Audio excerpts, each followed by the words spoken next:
India Pakistan போரை நான் தலையிட்டுதான் இந்த போரை நிறுத்தினேன் என்று அமெரிக்க அதிபர் டொனால்ட் ட்ரம்ப் அவர்கள் 8 முறை அறிவித்திருக்கிறார்.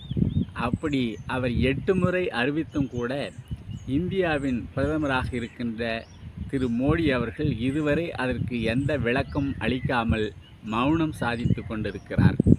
இந்த மௌனம் எதை காட்டுகிறது? அந்த பகல்காம் துப்பாக்கிச்